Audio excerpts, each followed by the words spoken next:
I feel like I just got the biggest awakening of my life when it comes to my reselling. I was literally watching multiple videos. One of my favorites that I came across was an interview of someone that is following TechandSports. His name is Senko.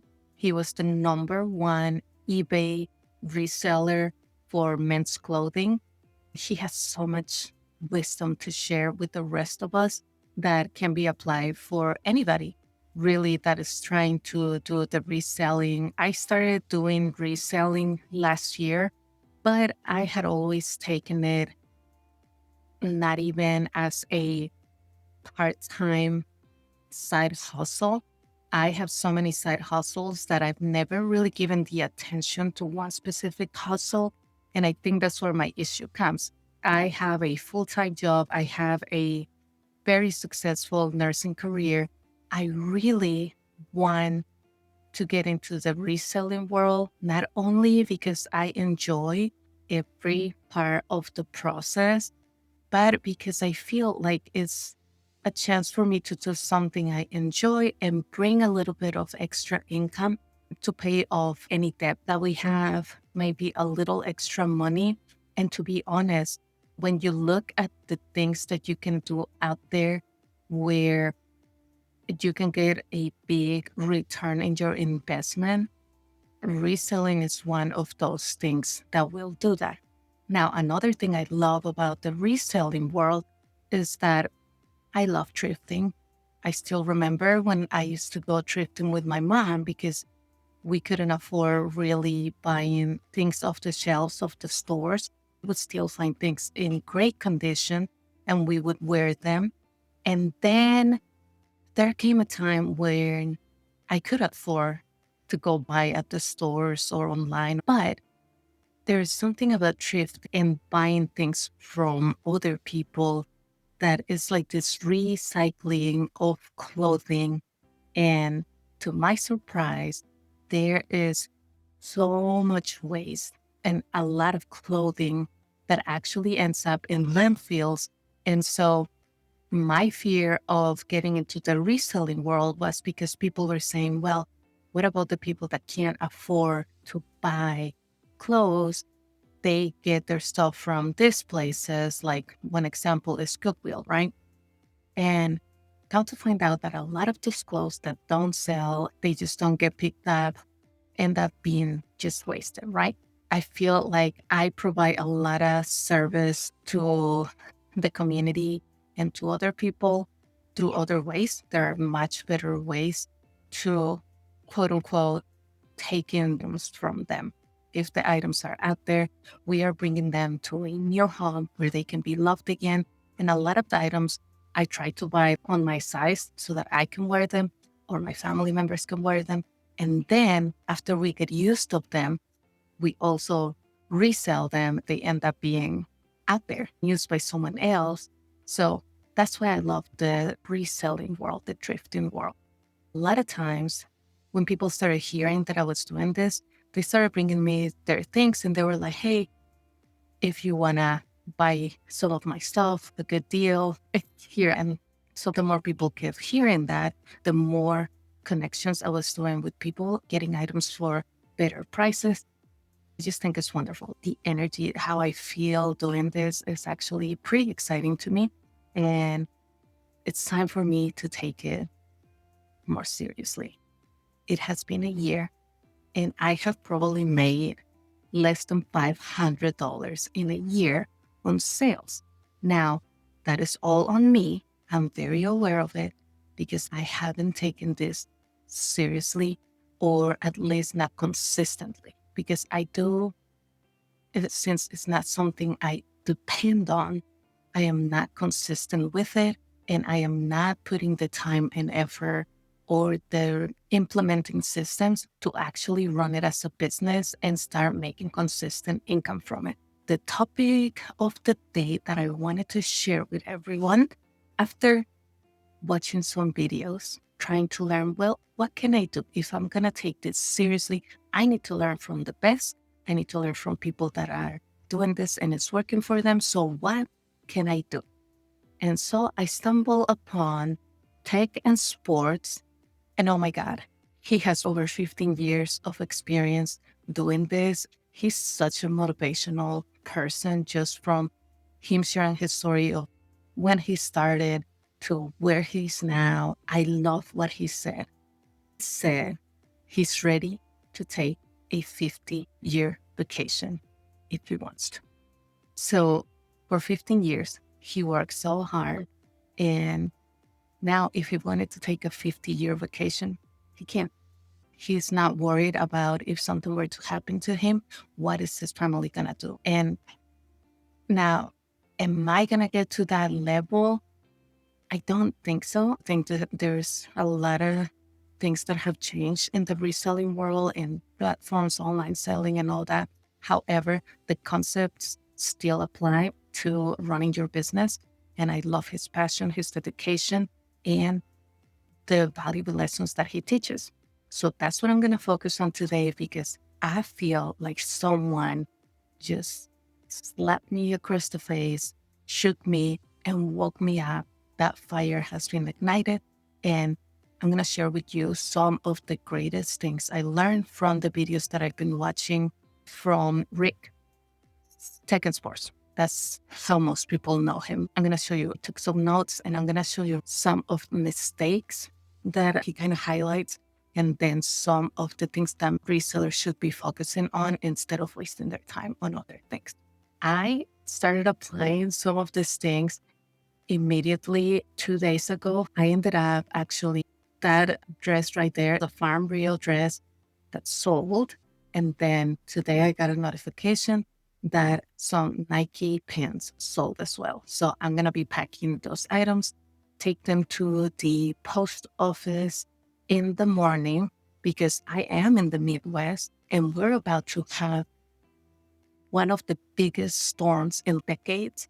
And so I want to get those items that these people order out and shipped ASAP. Hopefully they make it out of the Midwest before the storm gets here on the weekend. So I try to ship things very fast. Anyways, let's get back to the tips over here that I have learned. So I'm going to go in the little corner over here and I'm going to show you the notes that I took. Okay. So mistakes, okay, according to TechandSports. So getting bogged down by too much education without execution. That's me. All right. Totally me. Absolutely something I do. I consume so much education because when I'm working on other stuff, I usually have my headphones in. But when I am driving or when I'm cleaning, when I'm doing anything like that, I'm listening, consuming uh, knowledge.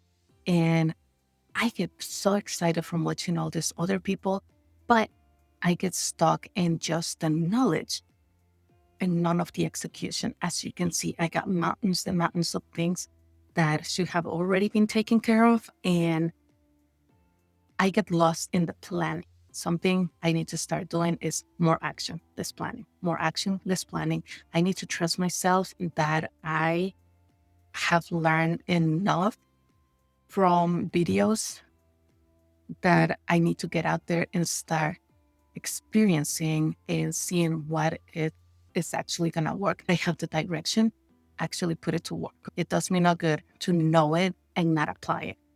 Number 2, going to the wrong flea markets, craft markets, Alibaba, and not scouting via photos for vendors selling from cars and grounds. So he was talking about how building relationships with the vendors is very important.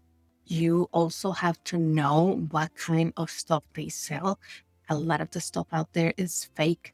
A lot of them, if you don't have a relationship with them, you don't get the deals. So if you are just going for the really fake items, it's something that people can buy for $1. Who's going to buy from you? And what kind of value are you even bringing? So I feel like what they're trying to say is that the reseller has to bring value to the people, to the consumer, by finding those gems, items that are hidden in places that they can't physically be in, and bringing them in the platforms that people can purchase worldwide quality. And you get to know that with your right vendors and the right markets. Lack of education, experience, not actively studying. He obviously uses eBay Shorts. So there are tools that you can use searching for items and seeing if they sold. I just wrote down yesterday how to calculate the sell-through rate. And basically, eBay is one of the best tools you can use if you're using their platform, because based on the past 90 days, you can get data on the past 90 days of what is actually selling. And there's a formula that you can use to quickly get a feel of what the market is looking like for the items that you're trying to get. So basically, for this one, there are two ways to do it, but basically you look at the amount of active items divided by the amount of sold items, and then that will give you the sell-through rate, or the other way around, sold over active. But basically, it's a way of showing you how likely your item is to sell in 90 days. So they recommend not picking anything that is going to have a sell-through less than 50%. Yeah, that's just one of the key things that they talk about. Basically, know your market, know the market, see what people are wanting out there. So I still have a lot of work to do with that. That's actually part of my homework this week, to mess around with the sell-through rate and using the eBay sold tools to see if I can calculate the possible success that I will have with certain items. And once I get that down, whenever I'm out there shopping and thrifting and looking for things, I can have an idea of, oh, I can sell this. This can probably sell in the next 90 days. Let's move on to the next one.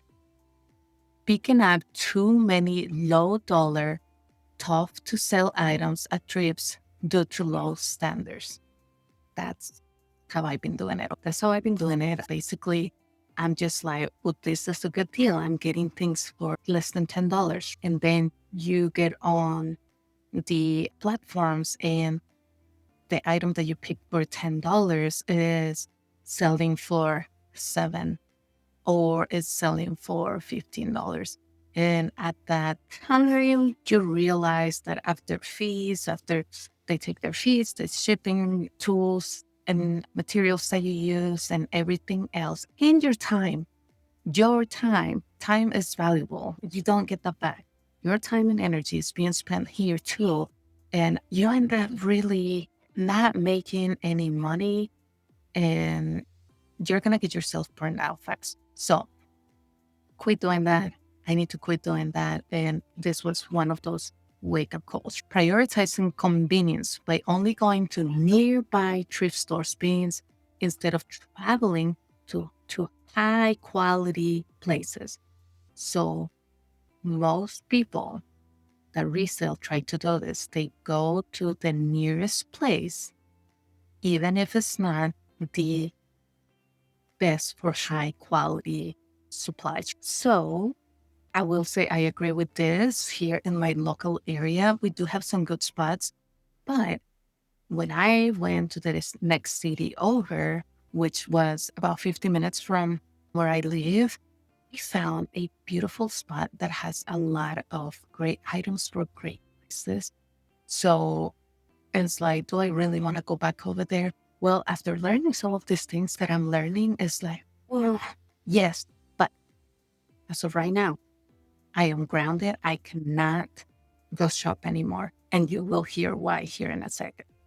Next, aiding a death pile. Well, actually, that is exactly why I am grounded and I cannot go buy anything. This one's serious. The death pile. This is where we are. Creating a death pile by shopping more without first listing, photographing, shipping existing inventory. This right here is going to be, that's when I felt like someone went, wake up. All of this, 10 items, listed. And none of that, all of that is full of items. Do you see all of that? All of that. All of that is a dead pile. It means it's not even listed. So riddle me this. How is anybody going to shop any of that if they don't even know it exists? It's nowhere. And this came because I didn't have a brand. The number one reason why I created a death pile or why I have is because I did not have a system where I prioritize the order of which things go. I was only sourcing. I loved the shopping. I loved the getting the items. And then when I got home, I had so much inventory that I was like, well, I don't really have the time to do it. I have a full-time job. I have other side hustles, hobbies. I have a family. And, I do have a daughter that has autism and she takes a lot of her time and energy. We absolutely love her, but she is a lot. And now our 2-year-old, wild. So they're both wild to the max. And we try to spend time with them. I try to spend time with my husband. And then my job, again, as a nurse, is very time consuming. It doesn't really end when I go home. It's people that I care for, things that I care for that are constantly needing work. By the way, very successful, have been doing great things. So very proud of that. But if I were to apply myself the way I have applied myself and dedicated myself to my job, I know that I could make this a very successful area of my life, the reselling area. Something that in my heart, something that I do have a passion for. I just have not dedicated or even put a system in place. So I was just sourcing. Sourcing is not gonna do anything. And now all of this is potential money, but that does nothing for us. It's just sitting there. So let's get it out there. Let's get it out there. How many of you have dead piles in your home? Yeah, just inventory sitting around. We're gonna have to take care of that. Let's go back over here in the corner and we are going to talk about the next point over here. Buying items they personally think are cool rather than what actually sells. The only reason I had a Farm Rio dress in the pile is because I thought it was so cool and it had energy. I got lucky. I got lucky because it is a very good brand to pick up. It is one of the best selling brands out there right now. Lovely dresses. I actually have the coolest. I have the coolest Farm Rio shirt. I have personally used this one. And look, it's a size small, but it's a size small. But it's all I usually wear a size large. I am 5'7" and 156 pounds. So it fits me the regular shirt. So I got lucky on those. But I have so many items that I just got because I thought they look cool that I'm not my size. So I can't really even enjoy them. So I'm just hoping that I can at least make my money back because I got them at a great deal. But there it is. The hope. We cannot run a business. We cannot depend on income if we are just hoping. That's not how you get better at something. And I know this because that is not how I was able to get very successful at my nursing career and with the programs that with the systems we're implementing. It's not so. No more hoping. I wrote this down.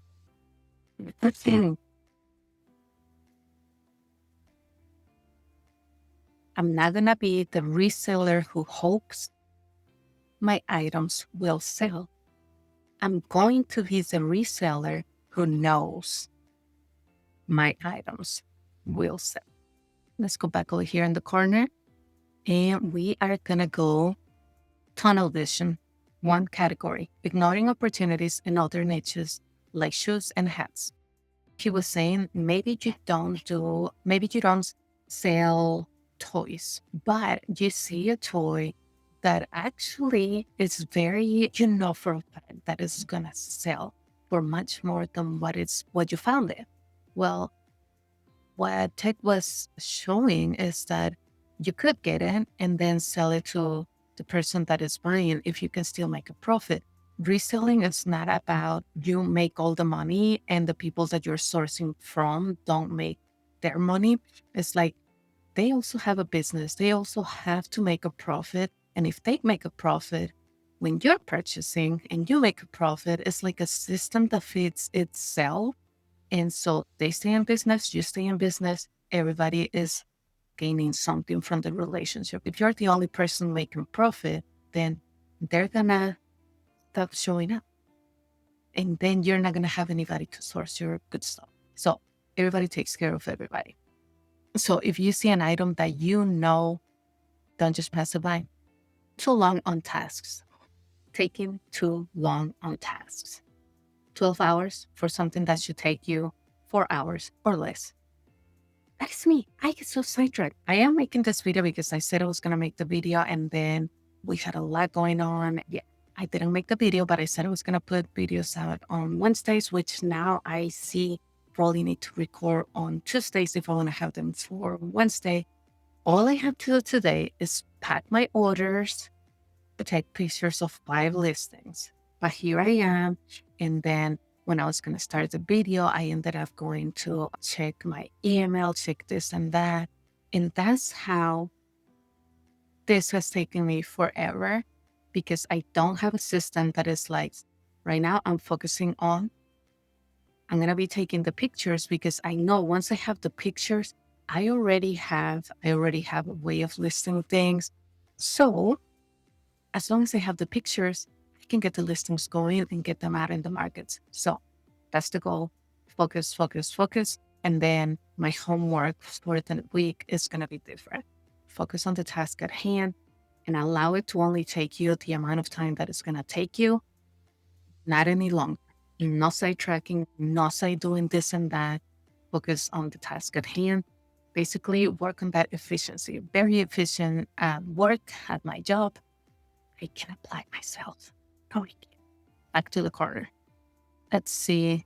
Inconsistent listing, which hurts platform algorithms like eBay. So I wasn't really familiar with this, but apparently platforms where you are selling your stuff actually also they have algorithms. So if you are not being active and showing up and listing every day some type of activity on the apps don't like it. They want you and they want others on the platform. And when you list an item, they push it, people click on it. Anyways, platforms like people on their apps. And if you are the seller that is bringing on that app, they're going to push you out. They're going to work the algorithm. I know the algorithm hurts you a lot when you're not consistent. And I am never familiar with the eBay algorithm, but I think he said you just need to show up and start listing and be consistent with that. So, noting, that's what we're going to do. Think right now, my plan is to get at least one listing on the platform each and every single day. And then I just added this one myself, choosing a system that does not work for your life. So what do I mean by this? My biggest mistake, and I think is the number one contributor to why I ended up with the dead pile, is that I did not want to pack anything or put anything away, because my vision of my reselling world was to do live shows. I love being in front of the camera. I love doing live TikToks, TikTok live. I love doing, anything that is like conversational, real time. So when I was on these platforms, I tried Whatnot and of course TikTok, TikTok Shop, and Poshmark. I wanted to do live shows and I wanted to have inventory.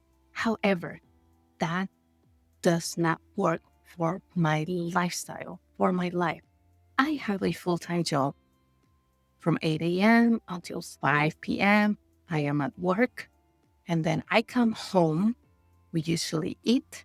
And then if I have things that I need to review for work, I do. If not, I spend time with my family.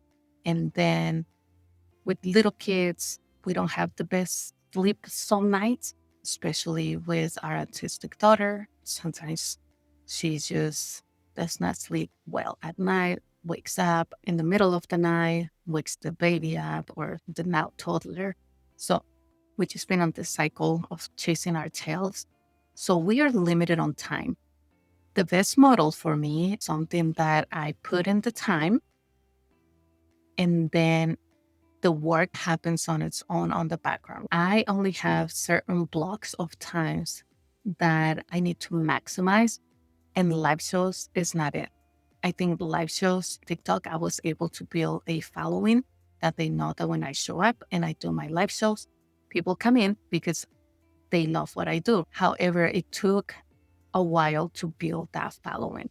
It took a while to build that audience, and it was hard. So to do that on a reselling platform, I am not willing to go through the same things that I went through to get that following, because what I have found is that there's different systems that I can implement where I still enjoy what I'm doing and I still get things out there for the audience, for the public. And then YouTube, I've always wanted to be on YouTube. Hi. And this is how I'm going to document twice a week. I'm going to do little updates. This is probably going to be my longest video because this is my first video. But this is who I am, where I'm at, and where I'm trying to go. So choosing to cut down on the extra, choosing to implement systems. And this is one of those things, accountability for this business, that it is what it is. It is a business. And so I'm Susie, which for my YouTube, everything, this is where the energy is guiding me, what I feel intuitively that I need to be doing. And that is what I have to do. So shopping with Susie, it's all about how I'm going to be focusing on this reselling journey. I do thrifting. I love and enjoy thrifting. The reselling is going to be the main project going on right now. And then, of course, I love shopping, finding deals, things that actually work and change my life, or work just even in my life, things that I use, things that I trust. So yes, I have become an affiliate to almost every major shopping platform out there, Amazon, Walmart, and I do shop at these places, and I can bring you guys great information on that. So why am I not doing it? Time management. I have been not allowing my time to work for me.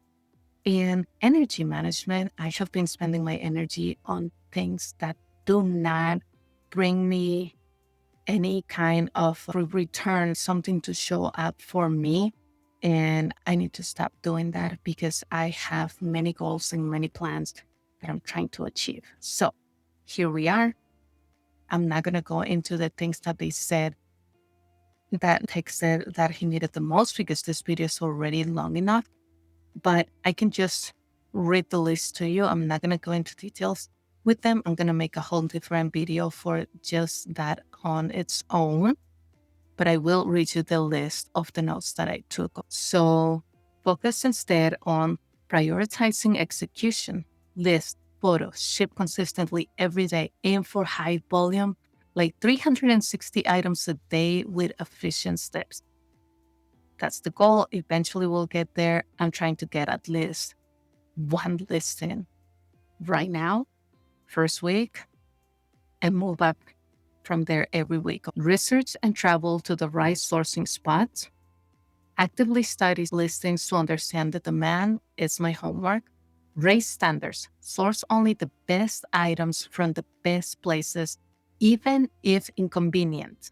those standards: quality over quantity, avoid death piles, fully process current inventory before sourcing more. I'm grounded. I cannot go shopping anymore right now. Buy what sells based on data, not personal taste. I love the energy of the items that I have, but I can combine energy plus things that are actually selling. So, yeah, work efficiently to finish tasks quickly, enabling work-life balance. Work first, then life. So work-life balance, what he says is many people forget work comes first if you want to have work-life balance. As in, if you don't work, then your life's going to fall apart. You're not going to have any rewards, anything to show up for the life part of your life, or you're not going to have the money. Build dependable relationships. Be fair. Let others profit too. Buy wholesale for quick cash flow. So that's what I did. There is one place that has wholesale. Like if you buy in bulk, you get better deals. So that's why I'm hoping, again, there's that word that we're not going to be using, that I got some good items in these piles. Great opportunity for me to learn and do my comps and study that sell-through rate homework that I have. And then scale with volume and consistency. Starts small without infinite budget. He talked about how when he first started, he actually started by buying 2 PlayStation remote controllers. He was able to basically double or triple his money. And then once he had more profit, he invested in sourcing, putting it out there, sourcing, putting it out there. And eventually his growth came to be 15 years of experience. He put his money where his mouth is. Anyways, so that is what I have learned. And as you can see, I made every single mistake that a reseller, a new reseller, and even if you've been at this for a while, can make. So yeah, I need to stop it. I need to focus and treat this like a business. Remember what we said. We are no longer going to be hoping that our items are going to sell. We're going to know that our items are going to sell. Now, first, I need to get rid of my debt pile over here. Thank you guys for being with me.